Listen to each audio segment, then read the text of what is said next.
And we are back. I had trouble getting to sleep that night, so the next morning finds me exceptionally groggy. I really consider skipping class, but remind myself that I was supposed to be a stronger person now. I get up like a good boy and put on my uniform, then make my way to the main school building without eating breakfast. I sit in my seat in classroom 3-3, waving a greeting to Misha and Shizune like I do every morning. Haven't talked to them in quite a while. I let the day wash over me. The afternoon classes are always longer than those in the morning. This is true regardless of whether I count it by the minute or by the number of doodles drawn in my notebooks.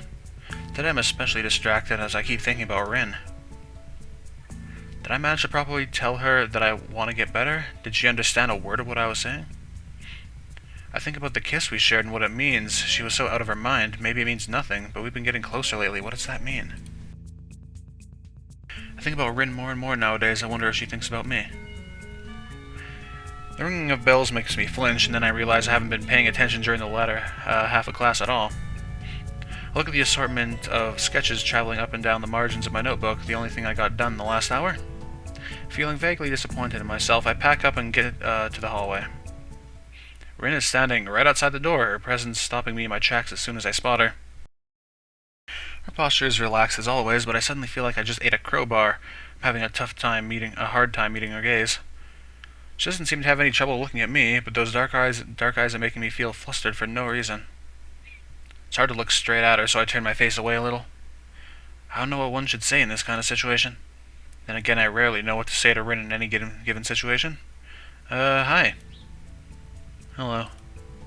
Try to get rid of the awkwardness in my voice and invoke a more natural way of speaking. I suddenly worry about where I should put my hands. It feels like they're in the way somehow. How are you feeling? You were pretty out of it yesterday. I'm okay. What do you mean, yesterday? You don't remember? She tilts her head to the side like a bird, looking somewhat confused. Remember what? I have a pretty bad memory. About yesterday. What about yesterday? I came to see you and I don't remember that kind of thing happening. She really doesn't remember? I don't know if this is a good thing or a bad thing, but I feel disheartened all the same. I remember that I promised to show you one place, though. Did that happen for real? Maybe I just think that I remember that and I really don't. No, that was real too. Okay, do you want to go? Now? Yeah. Well, sure, why not? Is it far? It's not. Together we walk downstairs and then outside. The usual summer day, whirring cicadas and all greet us. It's immensely hot, and without the air conditioning the classrooms offer, I start sweating immediately. We start along the tree-lined pathway that leads towards the dorms. The cherry trees offer shade, and with the sunlight blinking through the holes in the canopy, the light creates a chaotic pattern of shadows, dappled with bright places where the beams hit the pavement. Rin's eyes are wandering in every direction but mine. I get the feeling that it's intentional. She leads me to the back gate once again, taking us through it into the forest beyond. As before, the dropping temperature and the drastically reduced levels of light, making it feel like the forest is swallowing us into its cavernous belly. We head uphill along the same path as last time, snaking around trees and boulders, over roots and rocks, past wild undergrowth. Birds sing somewhere in the woods, soloists for the humming background music of the treetops. We go past a small clearing with the big maple that is now called the worry tree. The climb steepens, then becomes easier again. I have to stop a few times to catch my breath. I then hurry after Rin, who doesn't stop to wait for me. Soon I'm out of breath again. Suddenly the trees end and we emerge from the forest. The boundary of the woods is sharp and abrupt, as though a line had been drawn to mark it. The hill continues to climb up a little further ahead, but from here to the top it's a rocky meadow, patches of grass and small bushes that look like they are growing straight from the rock. We soon reach the highest point, with the forest behind us and the view to every direction opening in front of our eyes. The city lies far below and away, lazily reveling in the quiet afternoon mood. You can see pretty far from here, and the vista is beautiful. I wonder how high up we are. I breathe the fresh air and feel my heart rate slowly going back down. I think I might have overdone it a bit. A higher pulse is dangerous for me. I'm feeling fine right now, though. Well, at least you got some exercise today. The wind picks up, ruffling my hair and causing the trees below us to sway. It makes the grass undulate in waves as the breeze sweeps across the hilltop. Sun shines from the open skies upon us, a few clouds passing by to shadow it. What was painful heat before is now gentle warmth. I took a good look around. The hilltop is pretty in the way nature often is. Unplanned harmony found a natural arrangement of things. The most striking feature is the abundance of small yellow flowers. They're literally everywhere in this small meadow. I can't help commenting on it. Wow, a lot of flowers. They're probably just dandelions. Yeah, do you know this kind? They will fly away. Yeah, dandelions. What? You seemed like you were in awe of them a little while ago. There are not many of them at the school because they cut the grass off, and nobody cuts grass up here. Fragile-looking flowers will soon turn white and fluffy like cotton as the wind will carry their seeds away. I crouched down to look at one tiny yellow flower silently basking in the sunlight. There's not a hint of white yet, so it's still waiting for its time to be fulfilled. I brush my fingers against the delicate flower petals, feel the soft texture in my fingertips. Feels nostalgic somehow. I hear Rin approaching from behind and stand back up to face her. She has a weird look on her face. Something on your mind? I don't know, it's just... You look so sad all the time and become... Oh my god, no! No! No, stop talking, please! You just look so sad all the time and become upset so easily, and it makes me confused, and I really don't remember much about yesterday except that you came to my room, and that's why it might be... Oh my god! Because of me, so if it's because of me, I think that I know why. It's because people don't really like talking to me, and you might be the same, and that would be sad. I know that people... Oh my god. And I'm talking about others and me too. I always say that I'm strange and that I talk strange things, so I thought I'd try not to say strange things, but that just makes me think more new and strange and colorful. Oh my god, there's so much. That was not a good word, but maybe you understand anyway. An odd... Is this one sentence? Oh my god. Odd things. So if I want to say something, I don't really know how, and then the words are not the same as the thoughts because something goes wrong on the way out. But it's not like the thoughts are really the thing I should be saying. It's more like the idea of the thought or the feeling of the idea. And holy moly, I'm just gonna go to the next one. I think that's enough. I grasp her shoulder and squeeze hard to make her stop. I don't have the capacity to take all that in at once, and neither do I. Rin shuts up instantly. Take a breath, please. I'm not upset. Why would I be? I'm just a little confused, but it's alright. I wonder if I was making a face she doesn't like again. I guess I've been thinking about yesterday all the time. Maybe I looked weird. Wish I had a mirror with me at all the time. We no need to get it all said at once. I'll listen, even if you talk slower. It just came out. Sorry, I'm okay now. I just wanted to say something. I didn't mean that much. It's weird, isn't it? She looks at me with a surprisingly timid expression, one that I haven't seen before. I can't help but laugh a little. Yeah, it's weird. You're a pretty weird person, but there's nothing wrong with that. Thanks for being worried about me, but I'm gonna get better. I told you that yesterday, but I guess you don't remember that either. I don't. I wonder what else I forgot. Hopefully nothing important like my own name. That'd be terrible. Well, you kissed me. You're just gonna say it? I did? Yeah, you did. On the lips. I try to sound as matter-of-fact as I can, but I worry I might be blushing again. Did you kick me? No, why would I do that? And it's all good, right? It's okay, right? I didn't forget my name. Yeah, it's okay. Wish I was more suave so that I could come up with a better follow-up to that, but nothing comes to mind. It's a good thing that Rin has more to say. It makes me feel relieved somehow. I think I should say sorry. I'm really bad with people. Some things are hard to understand, like jellyfish. Do you understand jellyfish? I guess not. People are like jellyfish to me. I don't understand. Now it's her turn to make a face I don't really like seeing. I've never really had friends. Oh no. Oh no, I don't like this choice. I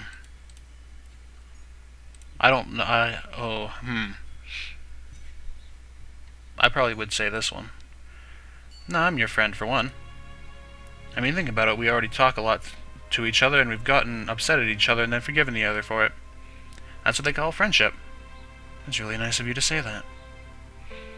I've always been able to tell everything to pencils and paints and paper. They're my best friends. It is harder with people. I have to use words. That is hard for me. Yeah, I know. You told me about how you forget.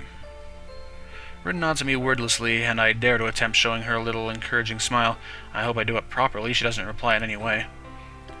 I feel really glad. The distance Rin puts between herself and everything else has made me feel really uneasy ever since I met her. If we become real friends, I'm sure I could understand her more.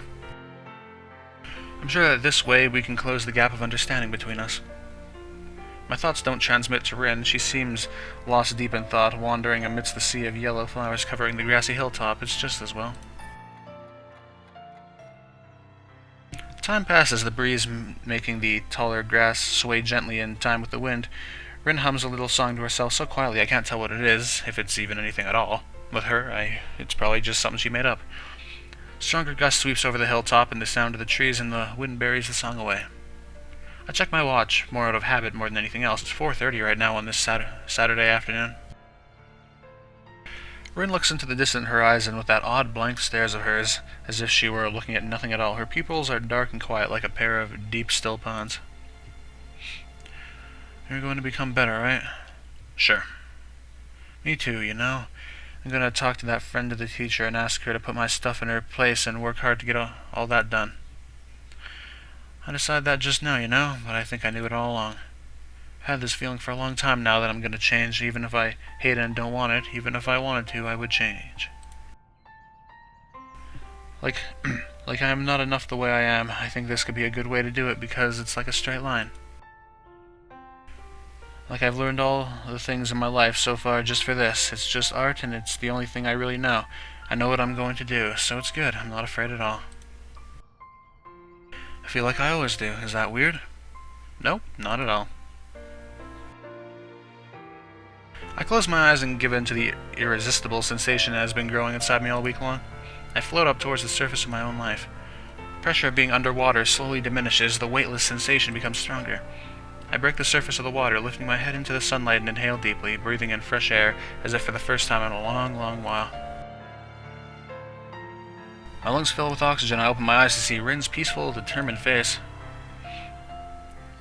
We walk down the slope carefully, and slowly to avoid falling down, Rin in the lead and me a few steps behind. Rin surely can do this. Even if she can't, she's gonna pull through. I'm sure that I can keep my head above water too from now on. The sun sets behind our backs, setting the world ablaze in its orange glow. I keep watching the back of the red-headed girl descending the path a few steps ahead of me. If it's only this much, this distance between us is definitely within my reach.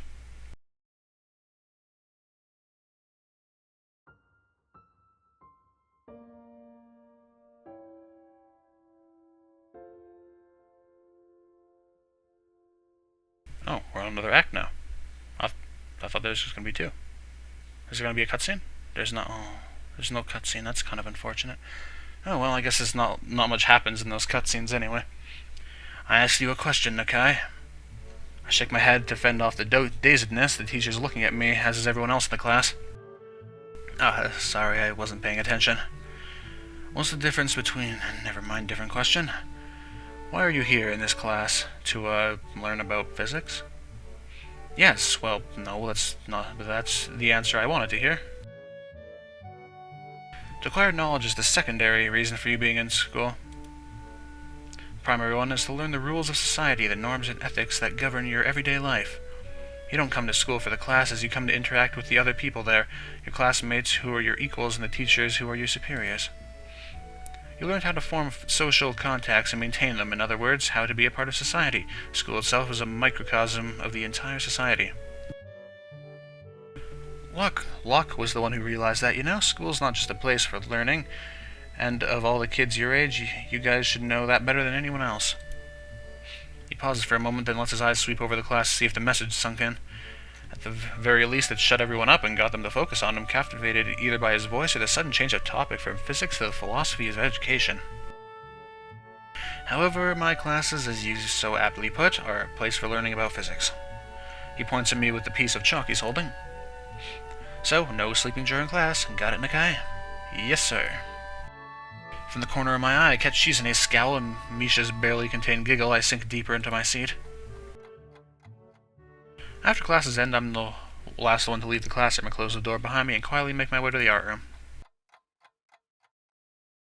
Club time passes in relative peace and quiet. I sit in my usual seat next to Rin, but she doesn't seem to be in a talkative mood. She's even more distant than usual. Today we're gonna draw still life and get to choose from either a vase full of fake flowers or an arrangement of rocks, sticks, and canvas. The teacher encourages us to gather around the preferred motive, emphasizing perspective, texture, and lighting as the key points of this exercise. I look at Rin to see if she prefers one of the subjects over the other, but she just tilts her head, signifying nothing.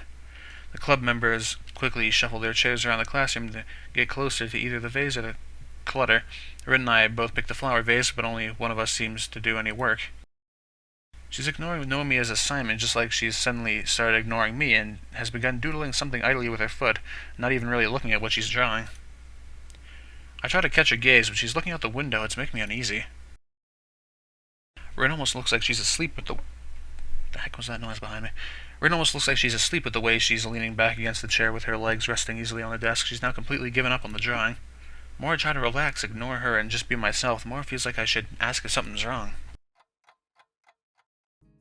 After club activities are over and others have filed out, Rin gets up from her seat and marches over to Nomiya with unusual determination. I will do it. Nomiya, who is humming to himself while sorting a box of pencils by hardness, turns around with a mixed expression of friendliness and incomprehension on his face. What will you do, my girl? A gallery person. I can talk with that person. At least yesterday I thought I could. And today, too. I think I want to try it. I'm gonna go all the way. The widest smile I've ever seen on any person's face lights up the teacher's features. He is almost literally beaming. Oh, wonderful. I had almost lost hope. Such a hard-headed girl you are, but I knew that sooner or later you'd understand as well. I will call my good friend Seiyonji, that is a weird name, and arrange a meeting. You'll need to show her your work so she can estimate it. I told her about you, but obviously you should talk face to face. This is so exciting, isn't it? Nomiya is talking more to himself than to us and walking in circles around his desk, waving his hands around wildly all the time. He picks up his cell phone from the breast pocket of his jacket and flips it open with a stylish movement, starting to look for the number to call. While he searches, he notices me staring, gives me a beaming thumbs up. I shrug back at him, doing my best to not look smug.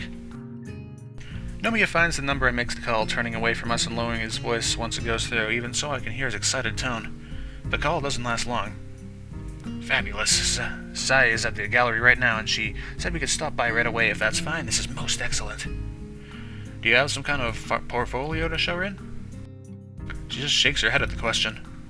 Never fear, I've taken some photos of your paintings. We can bring those and maybe a couple originals with us. Those will be quite sufficient for now. There should be some recent ones around here in the back, right? He pulls out a folder full of photos out of the desk drawer, then charges towards the back, where there's a small storage room and extra cabinets for all the materials and tools the art classes and club use. He soon finds what he was looking for and crudely wraps two of Rin's paintings in some brown packing paper. Nakai, would you carry these to my car?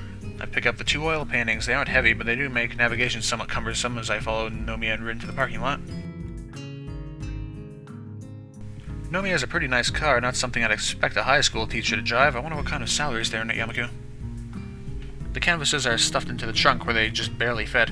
At the teacher's enthusiastic prompting, I get in the car along with them. Rin answers my questioning stare with a comforting nod and a nonchalant shrug. Guess I become some sort of assistant for her now. Nomiya doesn't go light on the pedal. The smooth ride takes just about 10 minutes to bring us to the city center, where we pull into a tiny parking lot and get out of the car. I pick up the paintings again. I heard something behind me again. I pick up the paintings again, looking around. It's just like any city in Japan, really. Same style buildings, people hurrying here and there, office workers sweating in their suits in the summer heat. Wide tree-lined streets aren't something you see everywhere, though. Maybe they are the city's specialty.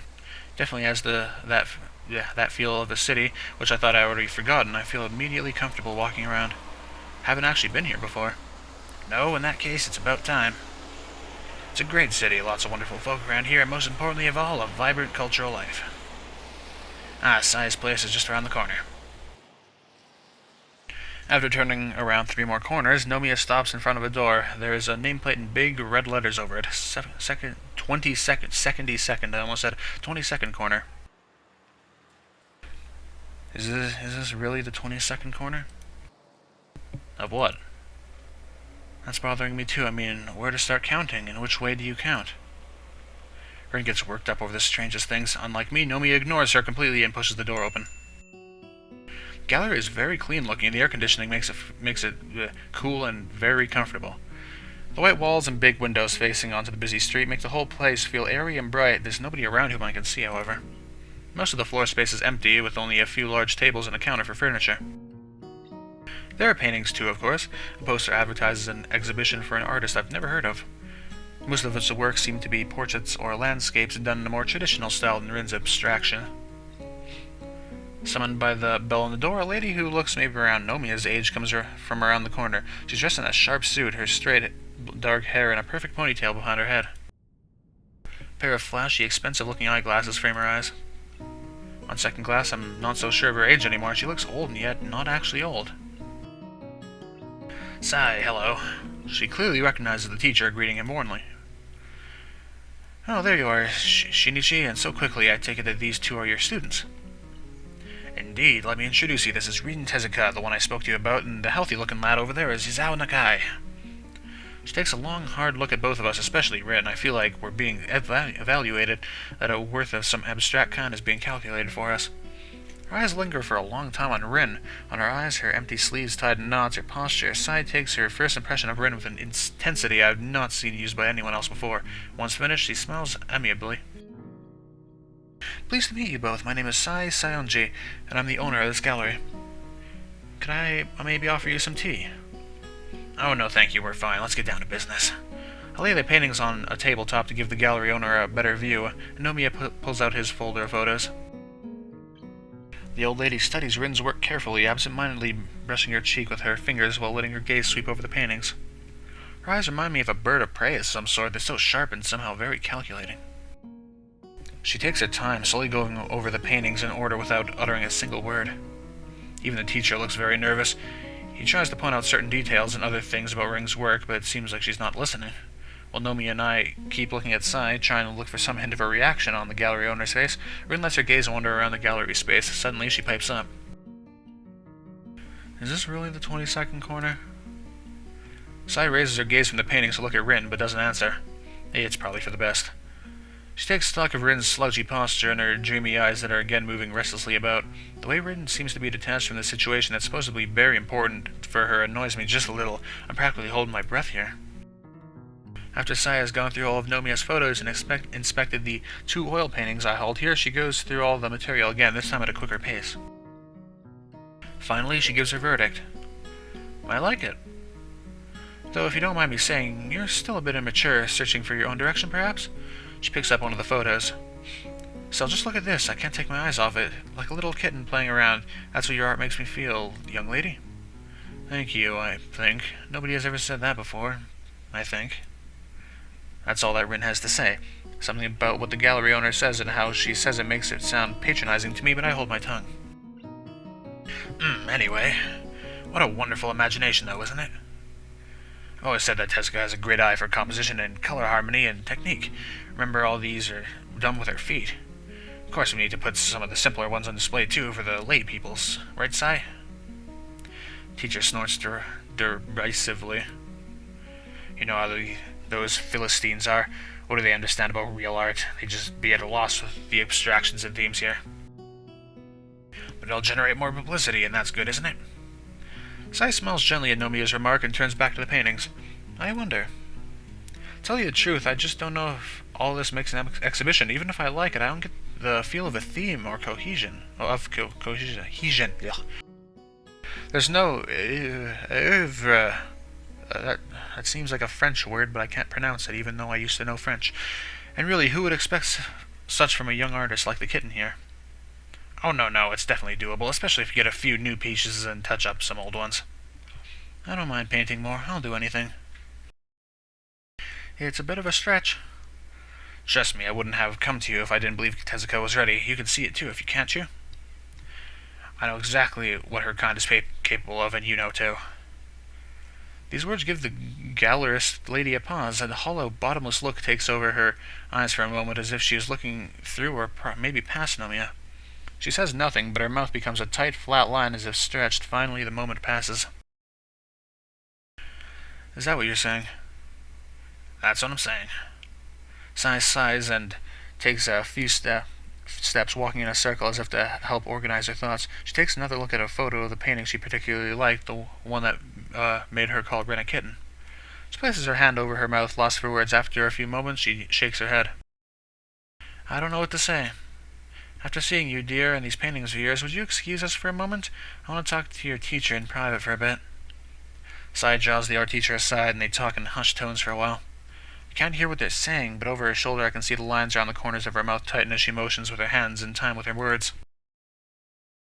The expression on her face is... What kind of expression is it? I couldn't say. Once they're done discussing whatever they had to discuss, they give it another serious look. I feel something that goes beyond mere words transpiring there. They walk back to us. Sai looks seriously at Rin, her left hand reaching as if instinctively towards a pack of cigarettes that's lying on the table. She picks the pack up and extracts one, looks at it absent-mindedly as if only now realizing she did so, and puts it back. Finally, she locks eyes with Rin, evaluating her more. Alright, little kitten, I'm going to believe in you. I will display your paintings in here, but from what I can see, this is not enough. You don't really have a cohesive theme, and you don't have enough of the good stuff. You're gonna have to work hard to actually get something that we can put on the exhibit here. I know. It's a good thing my gallery is so small, no? Rin already spends pretty much every free waking moment she has painting. How is it possible to work any harder? She'd have to skip classes to do more than she already does, and how can anyone work that much? Silence falls in the gallery after my words. Sai looks at the art teacher, who is looking contemplatively at his star student. I look at all three of them, confused. It's doable. What do you mean? I mean, the school is special. The board puts great value on things such as this. I'm sure I could arrange some leave for her. It's not unprecedented by any means. I'll discuss it with her parents, too, but they've been quite supportive. However, it might be a bit of a stretch to get working space for her at the school if she's not actually going to attend classes. Actually, I was thinking about this before. Do you use the place upstairs for anything? No, I don't. It's neighbor's dog again. Hello.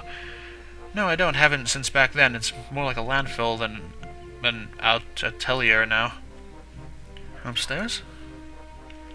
I had a small atelier apartment on the top floor of this building, but it hasn't been in use for goodness. It's been so long, hasn't it? Her eyes leap to Nomiya, who has a strange muted expression on his face. Indeed, do you think? Even Nomiya, in all his brashness, has trouble coming straight out with the question. Sai, of course, sees through him and throws up her hands, sighing deeply. I guess I can't say no, can I? Very well, I'll lend you the use of that place as well, if needed. It's not like I really use it. Excellent, I knew I could count on you. Don't celebrate yet, it really is a mess, so don't be shocked when you first see it. However, you can use it as you see fit, since it's an atelier. I have no idea if I'm pronounced that. It looks like another French word. It already has easels and things like that. You'll only need your own tools and materials and to somehow clean it up a bit. It's not habitable, though, so I can't let you live there. I doubt your school or parents would allow that in any case. Okay. However, it's convenient to crash there overnight if necessary. I won't mind. Aha, most excellent, isn't it, Tezuka?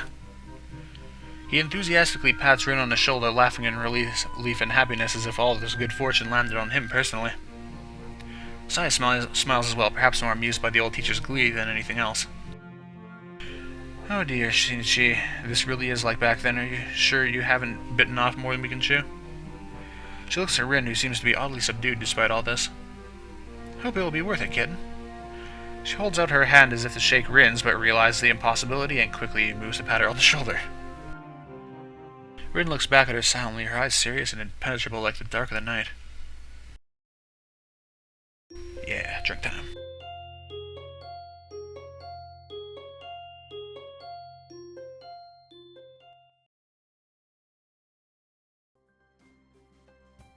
Rin applies for and thanks Nomiya's pressuring the principal, I'm sure, is granted leave for the rest of the term for exceptional extracurricular activities.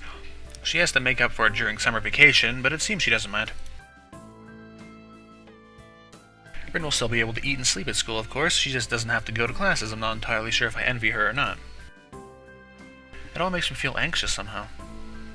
It's the last day of school for Rin. I feel like I should send her off with a word of encouragement, or at least say something. It was sort of due to my influence that she decided to dive headfirst into this after all. My class ends a good 20 minutes early, so I walk down to the lobby and buy a can of juice, then sit down on a bench and wait for Rin. I pull out a novel from my bag and search for the place I was at. Time stretches comfortably over the warm afternoon while I idly sip my orange juice and read a few chapters of the book. The plot doesn't seem to advance at all, but it's all the same for me. The bell rings to end the school day, and students shuffle. The club meetings are outside. Nobody notices me sitting on the bench with my nose in the novel. I keep watch for Rin, but I don't see her familiar face or red-tinted hair passing by. I check my watch 20 minutes past the end of class, when the lobby has all but emptied of people again. Even Rin should have already managed to get out of class, but either I missed her walking by or she never came downstairs. Perhaps she went to the art club room for some last-minute things instead, or got held back by a strict homeroom teacher. Haven't really waited that long, but having grown tired of it already, I decided to go find her myself. I stuffed my book back into my bag and threw the now empty juice can in the trash bin, then climb upstairs. Hallway is eerily quiet as there are no club rooms apart from the art room nearby. I check there first, but not even the teacher is in. Coming back towards the stairwell, I quietly knock on the door of 4-3 and push the door open to peek in. Yellow sunbeams cross the classroom, falling across the floor. Dust and chalk floating slowly in the air make the light almost palpable. The entire room bathes in the gentle light shining through the windows, washing the shadows away. Only one person is inside the classroom. Rin sits in what I assume is her seat, next to the window in the third row. Her head rests against her desk. Wonder if she slept through it all. Apparently not even Emmy had the heart or maybe the capability to wake her up.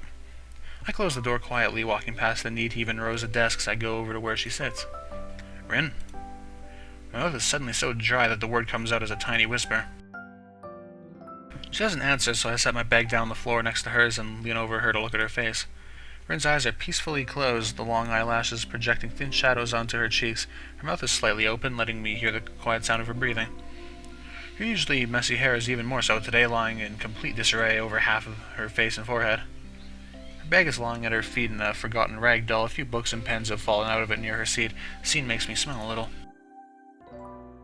I touch Rin's head lightly, sweeping a few stray hairs off her ear. Her hair feels warm against my palm. Rin stirs and I retract my hand on reflex, feeling embarrassed for touching her so casually. She looks so vulnerable, like any sleeping person. It's impossible not to feel fondness towards her. I sit on the desktop of whoever is in front of her and then draw the window slightly open to get some fresh air, and hopefully it'll wake her up and I won't need to resort to cruder methods. She doesn't wake up, but I didn't really expect her to. Looking at her makes me feel tired as well. To be honest, I wouldn't mind a quick nap either, but I content myself with leaning against the large window. Glass is warm against my ear and cheek as these windows face west towards the setting afternoon sun. That afternoon light is slowly melting into Rin's auburn hair, softening her outline so that she seems to be fading into her surroundings. The minute twitches of her muscles, her hair swaying in the air current, the even rhythm of her breathing, it all gives a strong impression of a dreaming girl. Like all sleeping people, Rin looks like she is away from this world in some distant dream country. Though it doesn't feel so obvious that she would ever come back. She seems so detached from her surroundings even when she's awake. In fact, she has the same kind of air around her when realization hits my consciousness without warning. Rin sometimes looks like that when she's painting. Her focused expression gives the same feeling of being on the other side of some imaginary gap as looking at her sleeping face does. I feel a pain in my chest. There's no way I can close that gap to be on the same level with her. It hurts, even though I know that's impossible for any two people to truly understand each other. But Rin, she's almost literally in another world when she's talking about art, thinking about art, or making art. It's a world that I or anyone else really can't share with her, just like the world of dreams. Rin still doesn't show any sign of waking up, so I'm faced with the decision to either rouse her myself or wait for her to wake on her own. I choose the latter. Okay, I thought it was going to give me a choice there.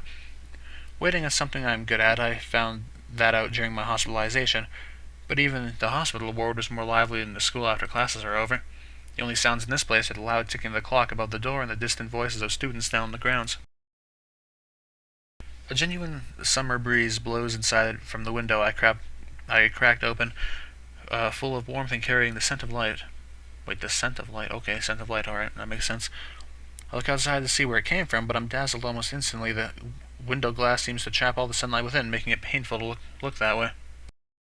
All I can glimpse through the window are the dark silhouettes of the trees and the wall around the campus against the setting sun's radiance. As I turn back to watch her and she stirs again. A single tear worms down from the corner of her eye, slowly making its way across her face before it falls onto the desk. It's tiny, barely a droplet, but it captivates me. Another tear follows the first, then a third. A feeling of anxiety overcomes me, petrifying me on the spot. It's so strange seeing Rin's face so peaceful as she sleeps at the same time as tears stream down her cheeks, wetting the wooden desktop she rests her head on. I don't know what to do, so I do nothing and just watch the tears roll one by one down her face. Wonder what she's dreaming about. Rin wakes up after one final flinch, or perhaps because of the tears. She sits upright and yawns so excessively that it looks like her jaw might dislocate. She notices my presence, but her reaction is more like the lack of any reacting at all, just an acknowledgement, no startled gasp or anything. Hello. Good morning. She's so groggy she can't even return my smile that I somehow can't stretch to be entirely honest. Rin notices her wet cheeks and quickly wipes them on the shoulders of her shirt. Seems she isn't at all surprised or flustered by them. You cried in your sleep, a bad dream? No, it's nothing like that. It's something I've learned to do from other people. It's a funny story, I'll tell you later. On second thought, not really that funny at all. I guess I won't tell you. Did you want something, or did you just come to watch me sleep? I wanted to see you after classes. Oh, well, it's after classes now, and I'm seeing you right here. Yeah, I just wanted to say good luck or something. I figure the upcoming weeks are going to be a lot of work for you. Thanks. Rin yawns again and blinks a few times. I feel weird. Didn't really sleep much last night at all. Butterflies in your stomach? What? No, I mean, yes, I know what that means. Butterflies don't really feel so good now. It'll be fine. You are so confident someday it will bite you in the ear. I'll look forward to it. I think I have to go. I promised Mrs. Sayonji that I'd go there straight after school, and now it is after school. Is it okay if I come by sometimes? I'm guessing you're planning to work long hours, so if you'd prefer to avoid distractions. It's okay, it's not a distraction, not like Emmy. Don't bring her with you, though. I wouldn't like that this time. I told her to stay away. I see. Alright then. Rin stands up and silently walks to the door with me following behind. School's empty hallways, devoid of the usual crowd of students, feel very lonely. It's only a few hours since school ended, but the building seems to be all but deserted. Our footsteps are all that intrudes upon the stillness of the hallways. The change is sudden, but it shows how the building is just an empty shell, dead without its students and teachers to liven it up. It's like this school has become a private world for just the two of us, a desolate place filled with silence and chalk dust. I'm going to change.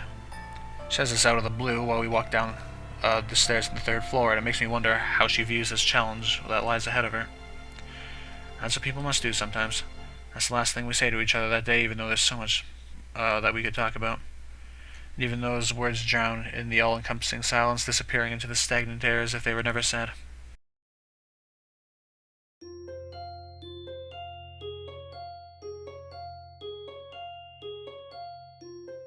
This arc just started and already feels like it's almost over. Next Monday is marked by a strange emptiness that grips me, caused by the knowledge that I won't be able to see Rin whenever I want to anymore. This hollow feeling is a little bit disconcerting, but I make it to the afternoon all the same. My last class is, in a word, terrible. It's not that the lesson is that bad, it is, however, boring, and it's so hot in the classroom that I feel like I'm melting. The air conditioner is either broken or turned off, so the windows are open. It makes no difference since the air outside is completely still. Only the chirping of cicadas carries inside. The sweltering heat permeates the room. Students and teachers alike are in an almost delirious state. I just want to stand up and walk out of here without caring what the teacher or anyone else says. I can see I'm not the only one with these thoughts too. Next to me, Misha is shamelessly holding her skirt up a bit and fanning air in with her notebook. Only Shizune seems to be cool as always, sitting with her back perfectly straight, arms folded on her chest, her eyes fixed on the equations scrawled on the blackboard. I keep shooting yearning glances on my watch, but it doesn't help the time go by any faster. It's funny, I remember how badly I wanted to get out of the hospital and go back to school.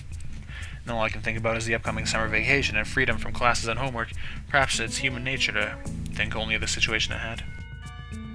Finally, the bell rings. Relieved, my classmates and I burst out into the hallway, already crowded by students from our neighboring classes. I spot Annie's diminutive figure nearby and walk up to her. Hey there. She smiles sweetly, clearly happy to see me. What's up? Is your classroom super hot too? Yeah, it is. I thought I was going to melt in there. Nothing else is really happening though, feeling a bit weird now that Rin's on her great adventure, or whatever you want to call it. Emmy's face cracks in a wider smile and she jumps up and down enthusiastically. Isn't it great? I'm so happy for her. I bet everyone will like her paintings and she'll sell a lot of them and make piles of money. Yeah, I'm sure it'll work out great. I don't know. I feel like she's gonna mess up. I'm totally sulking at her though.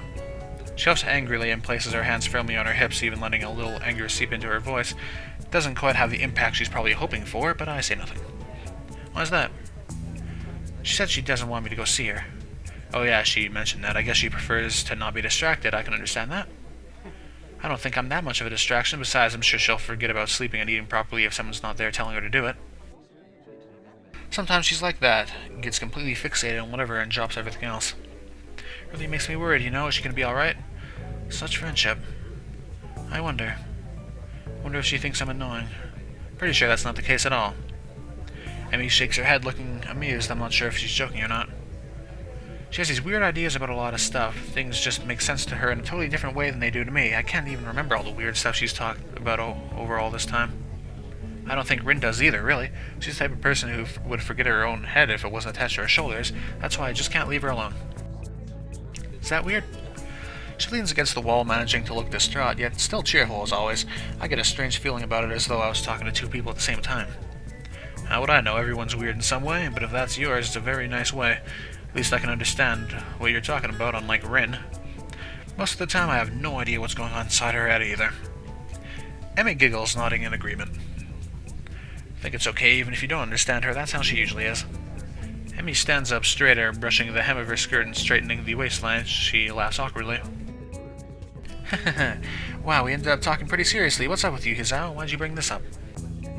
Oh, sorry, I didn't mean to get into this sort of discussion either. I don't know, I've had this weird feeling lately about Rin. I don't know why. I feel a bit guilty bringing up someone like this for no reason except my own anxiety. It'll be fine, don't worry about it. Suddenly, Emmy clutches my wrist and twists it so she can see what time it is for my watch.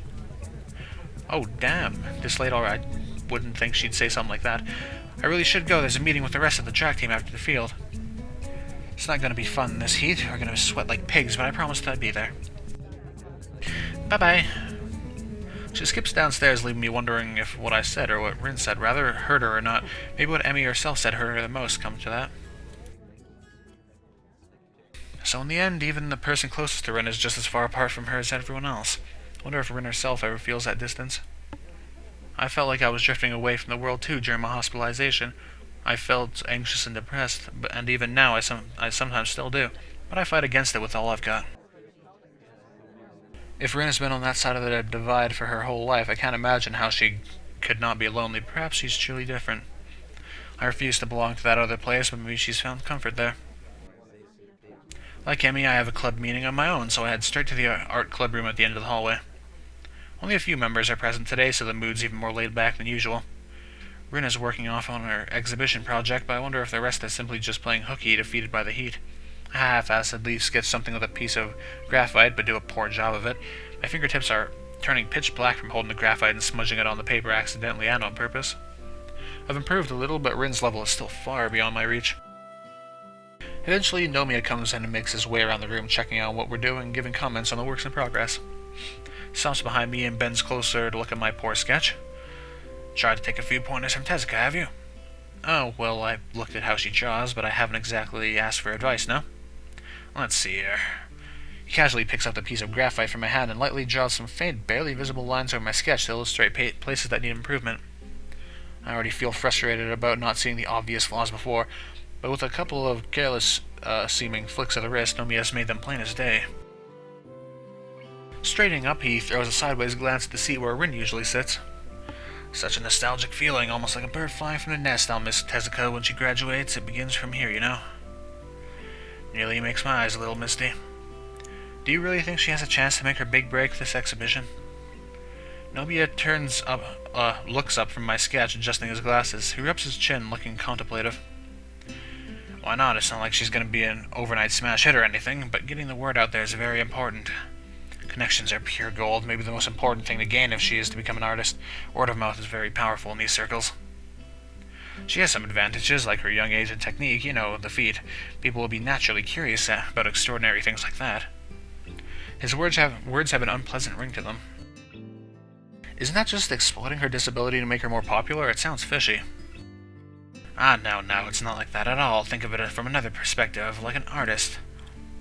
Would you rather have Tezuka hide herself completely from public view, as if her condition were something shameful?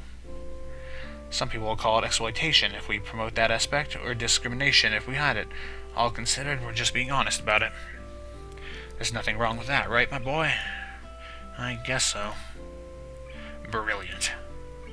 It's true that disability always has all sorts of implications in society, often nasty ones, but brushing things under the carpet won't help at all. I'm sure Sai will handle her side of the issue with delicacy. I've known her since art school, and she's most reliable. Why is she going so far for Rin's sake? Because it's you who asked? Oh, she has her own reasons too. Trust this old man. She's more kind-hearted than she looks. Oh, wait. Oh, it didn't change. Ah, but don't let her know I said that. Oh yeah, it just adds a little bit more. He gives me a big wink and covers his mouth with his hand as if to push the remark back in.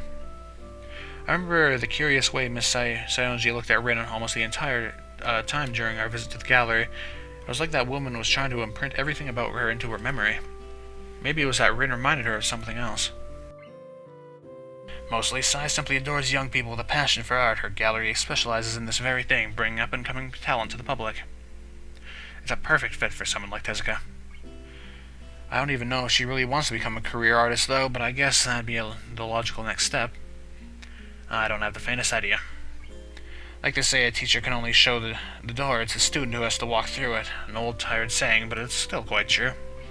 He leaves to chat with the pair of second-year girls working on some watercolors. Even though he said that cliched thing, it feels to me like Nomiya is trying to prod Rin through a certain door in particular, but I can't blame him for that. I literally shoved Rin towards that door with my speeches about wasting opportunities and whatnot.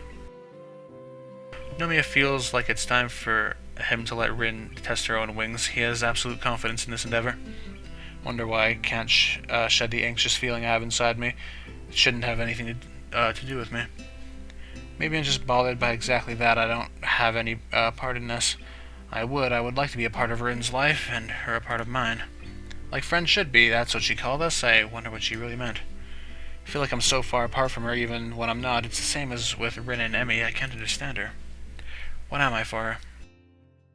Oh boy, well, oh yes. Let's just make a new one. Ooh, I don't know what to answer here. I'm gonna go with the second one. In the end, even though we made friends with each other, I don't really feel that we've gotten any closer. How could I call someone my friend if I can't understand her? Nomiya's boisterous laugh fills the quiet afternoon just as the club meeting ends. He pats one of the girls in the back encouragingly. Still thinking about all the things that have led me to this point, all the things I've shared with Rin during the few weeks I've been at Yamaku so far. I understand so very little in the end, but I'm sure of one thing. If I want to keep going what I have with Rin, I have to throw myself into whatever will come out of this exhibition project along with her. I turn my gaze back at the black mess of a sketch and the near-invisible guiding lines the teacher drew over it. No pattern emerges, nothing that could take me further than I am.